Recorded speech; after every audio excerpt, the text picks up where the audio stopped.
The 17th of September, 1905, Volume 6.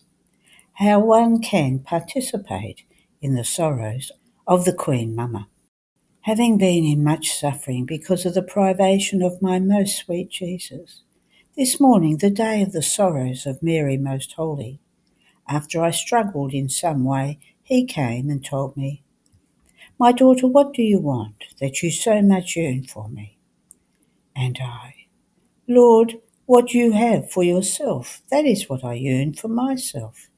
And he, "My daughter, for myself I have thorns, nails, and cross."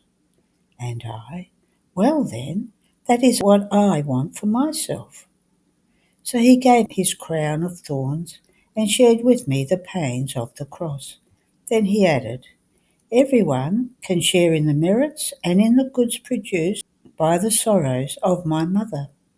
One who, in advance, places herself in the hands of Providence, offering herself to suffer any kind of pains, miseries, illnesses, calumnies, and everything which the Lord will dispose upon her, comes to participate in the first sorrow of the prophecy of Simeon. One who actually finds herself amid sufferings and is resigned, clings more tightly to me and does not offend me. It is as if she were saving me from the hands of Herod, keeping me safe and sound within the Egypt of her heart, and she participates in the second sorrow. One who feels downhearted, dry, and deprived of my presence, and yet remains firm and faithful to her usual practices. Even more, she takes an opportunity to love me and to search for me more without tiring, comes to participate in the merits and goods which my mother acquired when I was lost. One who, in any circumstance she encounters, especially in seeing me gravely offended, despised, trampled on, tries to repair me, to compassionate me, and to pray for the very ones who offend me. It is as if I encountered in that soul my own mother, who, if she could have done it, would have freed me from my enemies. And she participates in the fourth sorrow. One who crucifies her senses for love of my crucifixion, and tries to copy the virtues of my crucifixion within herself, participates in the fifth one. One who is in a continuous attitude of adoring, of kissing my wounds, of repairing, of thanking, etc., in the name of all mankind. It is as if she were holding me in her arms, just as my mother held me when I was deposed from the cross, and she participates in the sixth sorrow. One who remains in my grace and corresponds to it, giving a place to no one else but me within her heart. It is as if she buried me in the centre of her heart, and she participates in the seventh one. End of the reading. 17th of September 1924, Volume 17. How one who does the divine will is wounded by God and wounds God. I was thinking about the holy divine will, and I was doing as much as I could in order to fuse myself into it, to be able to embrace all and to bring to my God as one single act the acts of all, which are all due to our Creator.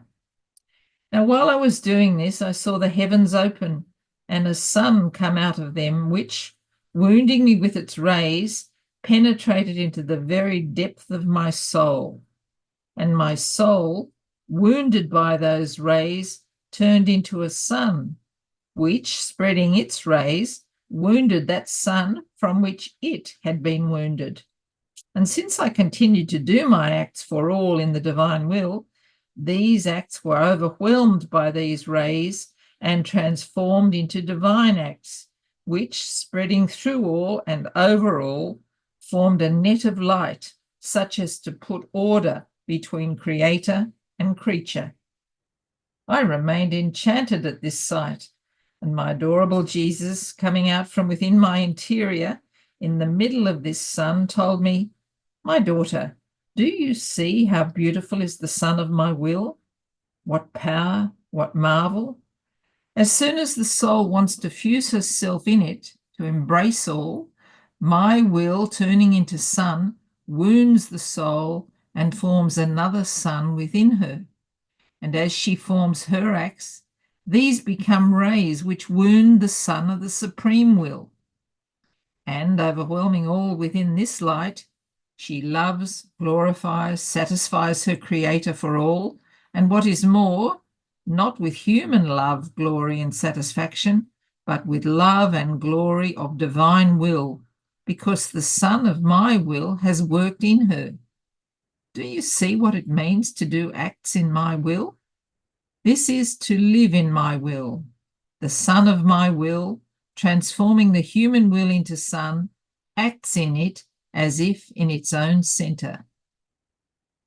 Afterwards, my sweet Jesus gathered all the books written by me on his divine will.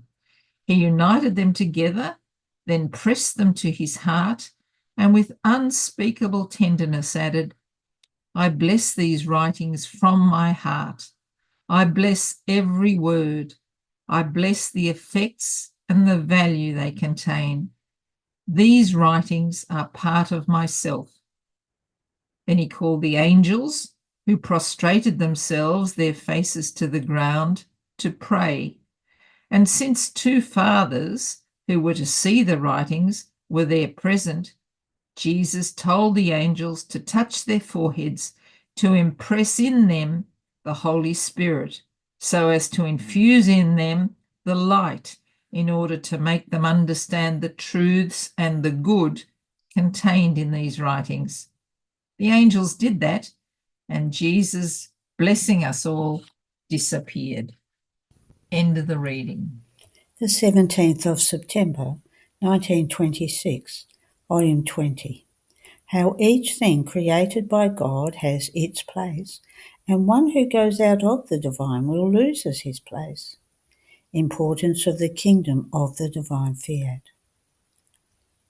My Jesus, I invoke your holy will, that it itself may come to write on paper the most penetrating and eloquent words, the most fitting terms, to make itself comprehended, in such a way as to portray the kingdom of the supreme fiat with the most beautiful colours, with the most refulgent light, with the most attractive characteristic, so as to infuse a magnetic force and a powerful magnet in the words that you will make me write, such that no one will be able to resist letting himself be dominated by your most holy will. And you, my Mama, true sovereign queen of the supreme fiat, do not leave me alone. Come to guide my hand.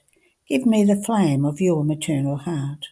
And while I write, keep me under your azure mantle, that I may fulfill all that my beloved Jesus wants of me.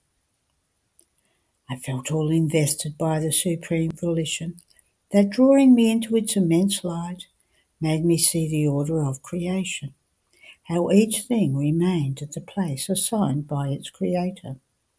My mind wandered and was enraptured at seeing the order, the harmony, the magnificence, the beauty of the whole creation. And my sweet Jesus, who was with me, told me, my daughter, everything that came out of our creative hands, each created thing, was assigned its place and its distinct office, and all of them remain at their place, magnifying with incessant praises that eternal fiat that dominates them, preserves them, and gives them new life. So their preserving themselves ever beautiful, whole, and new is the motion of the supreme fiat dominating in them. Man was also assigned his place, his office of sovereign over all created things, with the difference that, while all other things created by us remained just as God had created them, without ever changing, neither increasing nor decreasing, my will, giving man supremacy over all the works of our hands, and wanting to show off even more with him in love, gave him the office to grow continuously in beauty, in sanctity, in wisdom, in riches, to the point of raising him to the likeness of his Creator, always provided, however, that he would let himself be dominated and guided to give the supreme fiat free field in order to form its divine life in him, so as to be able to form this continuous growth of goods and of beauty, with happiness without end. In fact, without my will dominating, there can be neither growth, nor beauty, nor happiness, nor order, nor harmony. Since my will is origin, master, and beginning of the whole work of creation, wherever it reigns, it has the virtue of preserving its works beautiful, just as it issued it. But where it does not exist, the communication of its vital humours in order to preserve the work that came out of our hands is missing. Do you see, then, what great evil it was for man to withdraw from my will? So all things, even the smallest ones, have their place. It can be said that they are in their home, secure, and no one can touch them. They possess abundance of goods because that will that flows in them possesses the source of all goods. They are all in the order, the harmony, and the peace of all. On the other hand, by withdrawing from our will, man lost his place. He remained without our home, exposed to dangers. All can touch him to harm him. The very elements are superior to him because they possess a supreme will, while he possesses a degraded human will that can give him nothing but miseries, weaknesses, and passions. And because he lost his origin, his place, he remained without order, disharmonized from all, and he enjoys no peace, not even within himself. So it can be said that he is the only being wandering in the whole creation to whom nothing is due by right, because we give everything to one who lives in our will, for he is in our home, he is one from our family. The relations, the bonds of sonship that he possesses by living in it, give him the right to all our goods. On the other hand, one who does not live of the life of my will has broken, as though all at once, all the bonds, all the relations. Therefore he is held by us as something that does not belong to us. Oh, if all knew what it means to break up with our will, and into what abyss they fall, all would tremble with fright and would compete in order to return into the kingdom of the eternal fiat, to take their place again, assigned to them by God. Now, my daughter, since my eternal goodness wants to give my kingdom of the supreme fiat once again, after man had so ungratefully rejected it, don't you think that this is the greatest gift I can give to the human generations? But in order to give it, I must form it, constitute it, and make known what up to now is not known about my will, and such knowledges about it as to win those who will know them to love, appreciate, and desire to come and live in it. The knowledges will be the chains, but not imposed.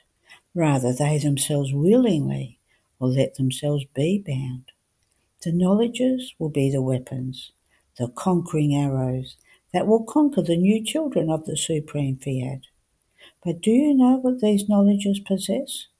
The changing of one's nature into virtue, into good, into my will, in such a way that they will possess them as their own property.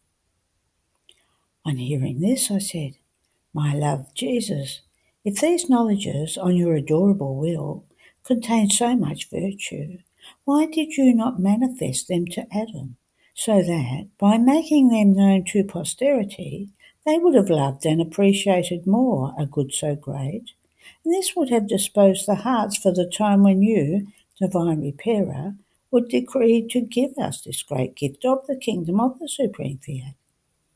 And Jesus, resuming his speaking, added, My daughter, as long as he remained in the terrestrial Eden, living in the kingdom of the supreme will, Adam knew all the knowledges, as much as it is possible for a creature, of what belonged to the kingdom he possessed.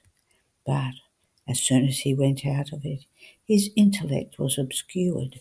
He lost the light of his kingdom and could not find the fitting words in order to manifest the knowledges he had acquired on the supreme will, because that very divine volition that would hand to him the necessary terms to manifest to others what he had known was missing in him.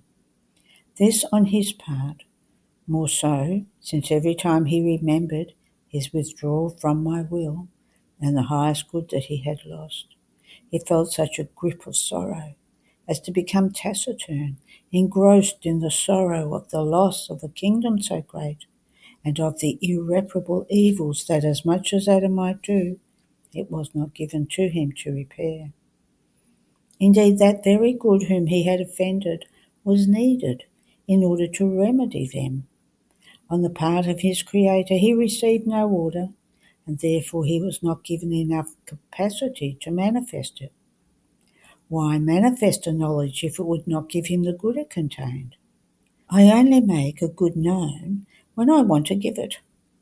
However, even though Adam did not speak extensively about the kingdom of my will, he taught many important things on what regarded it, so much so that during the first times of the history of the world, up to Noah, the generations had no need of laws, nor were there idolatries, no diversity of languages, but all recognized their one God, one single language, because they cared more about my will.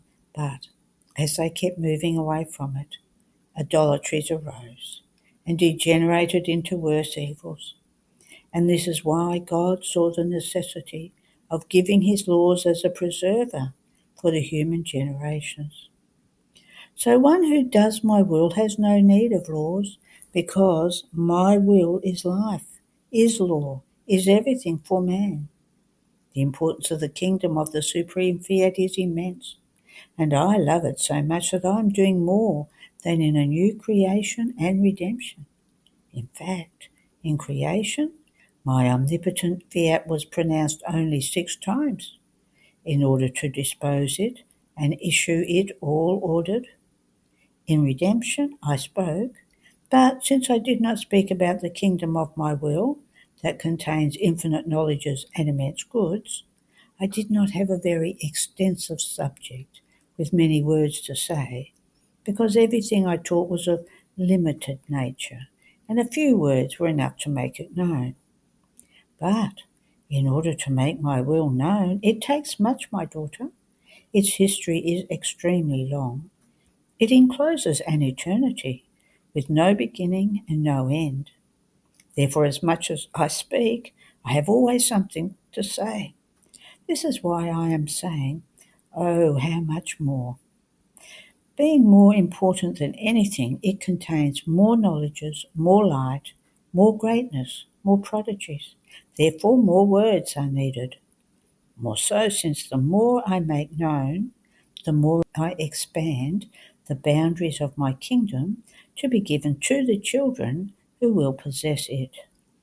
Therefore, everything I manifest about my will is a new creation that I make in my kingdom, to be enjoyed and possessed by those who will have the good of knowing it. And so great attention is required on your part in manifesting them. End of the reading.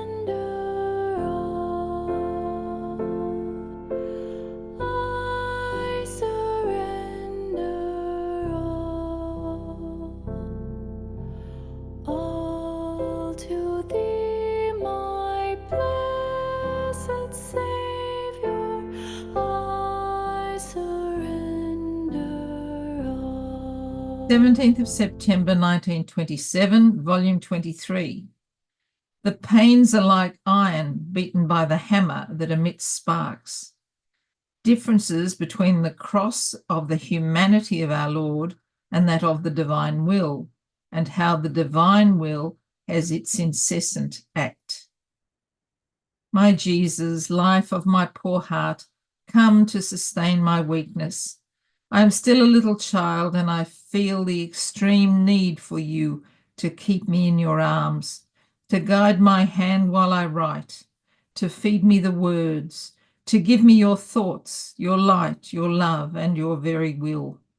And if you do not do it, I will remain here like a fussy little girl doing nothing. If you love so much to make your most holy will known, you will be the first in the sacrifice. I will be in the secondary order. Therefore, my love, transform me into yourself. Take away from me the torpor I feel, for I can bear no more. And I will continue to fulfill your holy will, even at the cost of my life.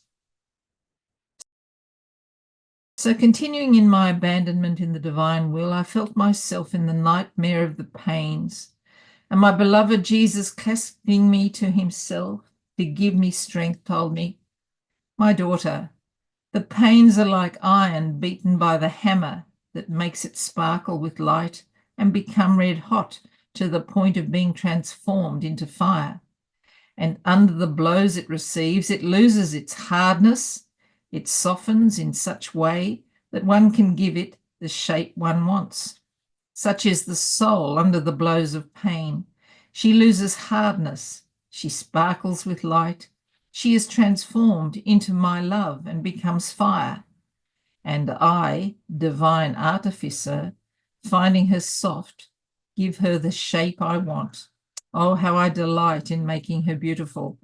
I'm a jealous artificer, and I want the boast that no one can and knows how to make my statues, my vases, both in their form and in their beauty, and even more in their fineness and in the light that sparkling converts them all into truth.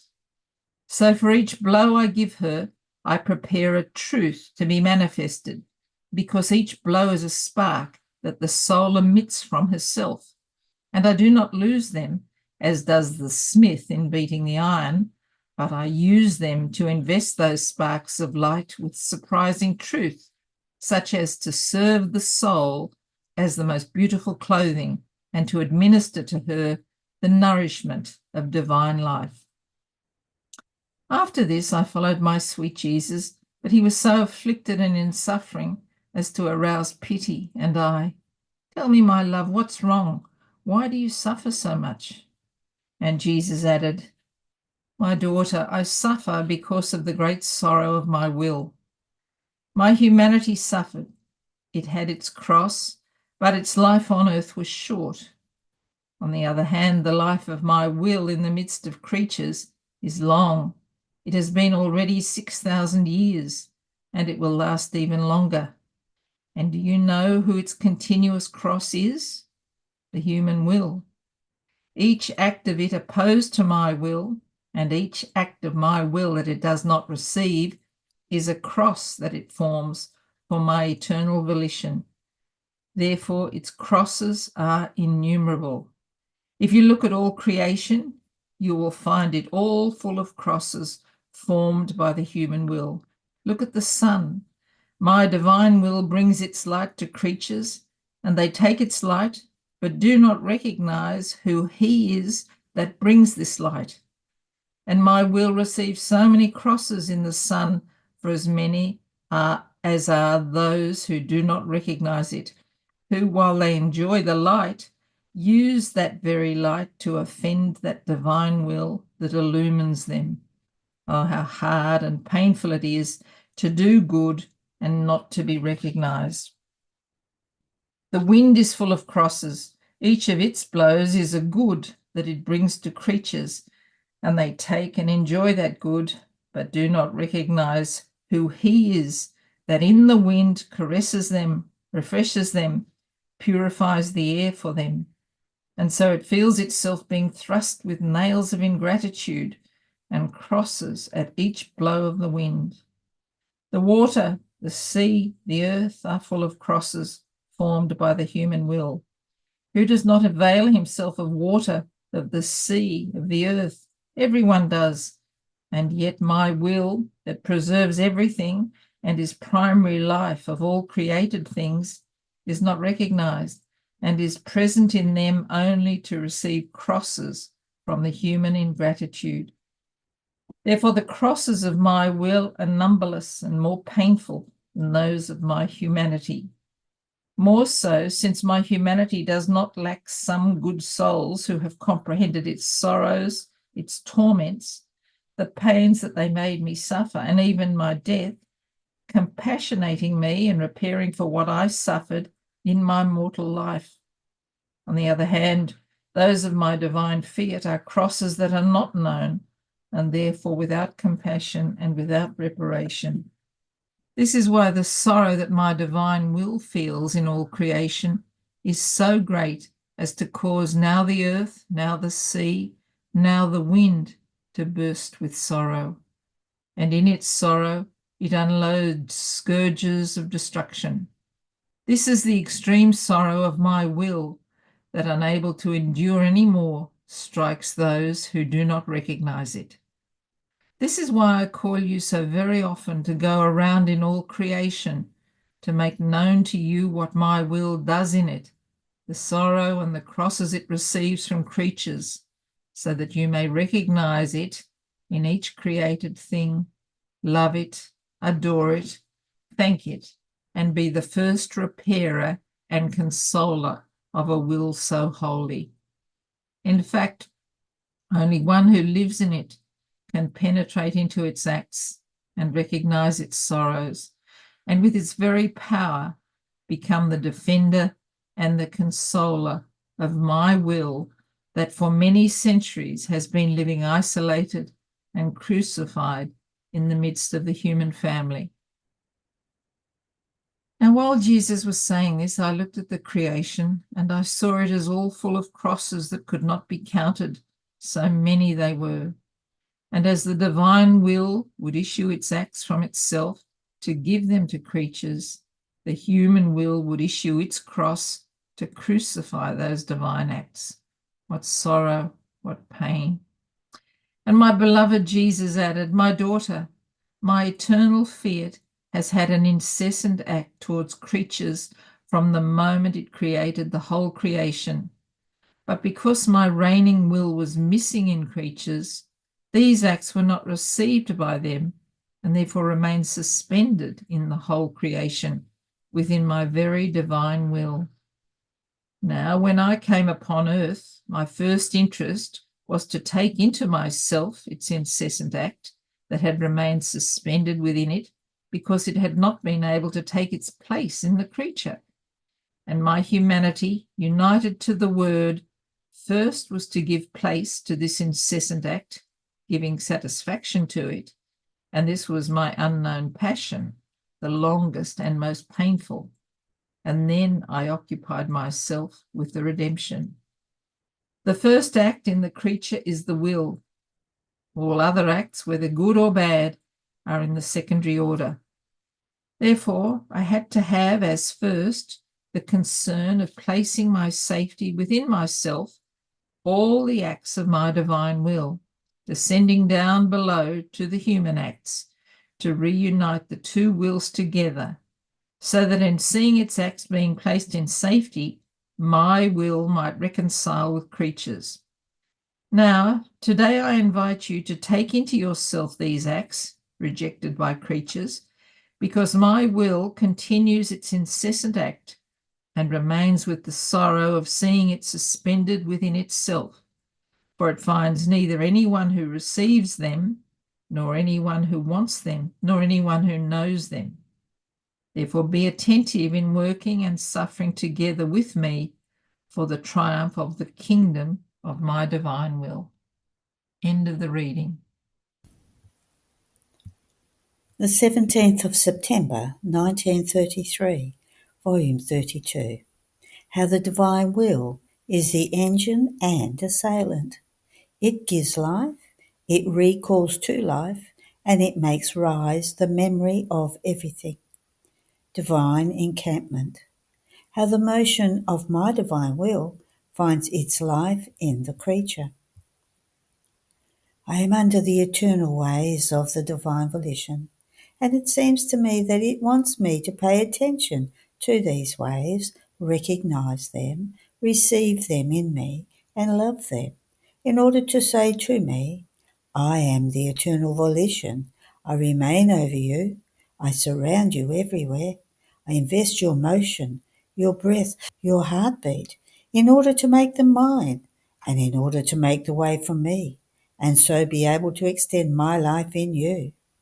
I am the immense one, who wants to restrict myself in the human littleness. I am the powerful one, who delights in forming my life in the created weakness. I am the Holy One, who wants to sanctify everything. Pay attention to me, and you will see what I know how to do and what I will do in your soul. But while my mind was all occupied by the divine volition, my always lovable Jesus, repeating his brief little visit, told me, "My blessed daughter, my will is the engine that with iron constancy assails the creature from all sides, inside and outside, in order to have her for itself, and to form the great prodigy of forming its divine life in the creature. It can be said that it had created her in order to form and repeat its life in her, and at whatever cost it wants to have its intent, and it goes around her in all things, and it seems that it says to her, 'Look at me, it is I, know me, I come in order to form my life in you.' And acting as assailant, it assails her inside and out, in a way that one who pays attention feels my divine will regurgitate inside and outside of herself. That forms the prodigy of its divine life, in which it is not given to them to resist its power. And do you know what my will does? It gives life. It recalls everything to life. It makes rise in this life everything that it has done for the good of all creatures. It rouses a sweet memory of its works, as present and in act, as if it were repeating them. Nothing escapes from this life. She feels the fullness of everything, and oh, how the creature feels happy, rich, powerful, holy. She feels the trousseau of all the good acts of the others, and she loves for everyone. She glorifies the divine fiat as if they were hers, and my volition feels its works being re-given by her. Therefore the love, the glory of its divine works, and by the remembrance, the glory and the love of the other creatures being repeated. Oh, how many works are placed in oblivion, how many sacrifices, how many heroic acts that have been done by the human generations forgotten. They are not thought about any more, and so there is neither the continuous repetition of glory nor one who renews the love of those acts. And my divine will, forming its life in the human littleness, makes the memory of everything rise, in order to give and to receive everything. It accentuates everything in her and forms its divine encampment. Therefore, be attentive to receive these waves of my volition. They re-pour themselves over you in order to change your lot. And if you receive them, you will be its fortunate creature.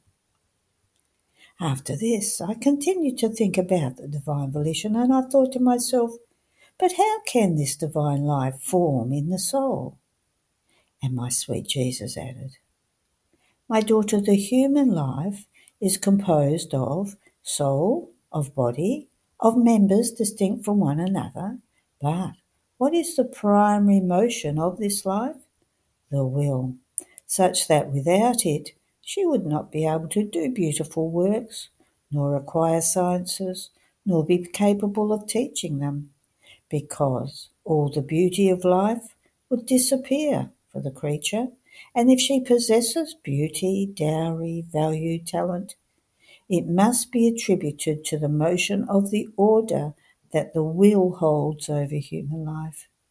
Now, if my divine will takes this motion of order over the creature, it forms divine life within her, such that provided that the creature submits herself to receiving the motion of the order of my will inside and outside of herself as prime motion of all her acts.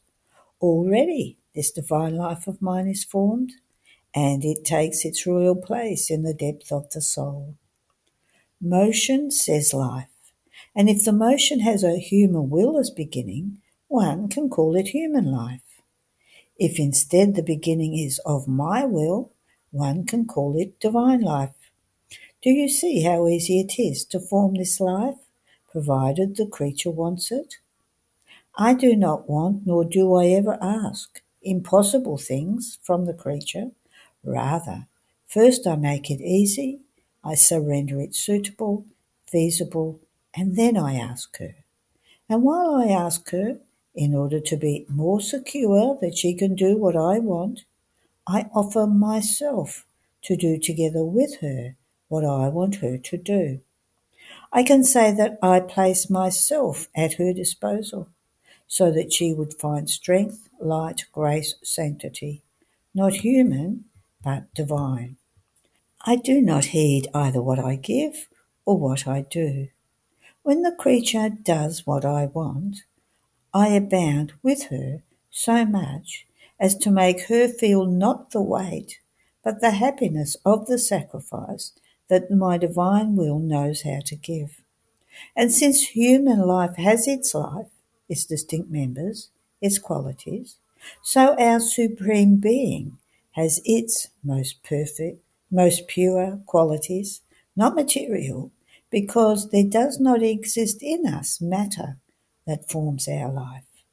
United together, sanctity, power, love, light, goodness, wisdom, all-seeingness of everything, immensity, etc., form our divine life.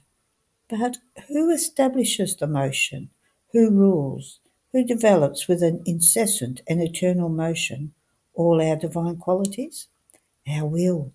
It is the engine, the director, that gives operating life to each of our qualities, such that if it were not for our will, our power would be without exercise, our love without love, and so on with all the rest. See, therefore, how everything is in the will, and therefore by giving it to the creature, we give everything. And since they are our little images created by us, our breaths, the little tiny flames of love dispersed by us in all the created, this is why we give them a free will united to ours, in order to form our likeness wanted by us. There is nothing that glorifies us more, that loves us more, that renders us more content than finding our life, our image, our will in our work created by us. Therefore, we entrust everything to the power of our fiat in order to obtain this intent. My daughter, you must know that as much in our divinity in the supernatural order as in the natural order of creatures, there is a virtue by nature, an innate prerogative of wanting to produce life, images that are similar to it, and therefore a yearning of love, an ardent desire to re-pour oneself into the life and work that one produces. In all creation there is nothing that is not similar to us. The sky resembles us in immensity, the stars in the multiplicity of our joys and infinite beatitudes. In the sun there is the likeness of our light, in the air the likeness of our life that gives itself to everyone. It is for everyone, and no one can flee it except if they wanted to. In the wind, that while it makes itself felt now with forcefulness, now with sweetly caressing the creatures and all things, but they do not see it, just like our power and our all-seeingness, that we see everything, we hear everything, and we enclose everything as in our fist, but they do not see us. In some there is nothing that is not a similitude of ours.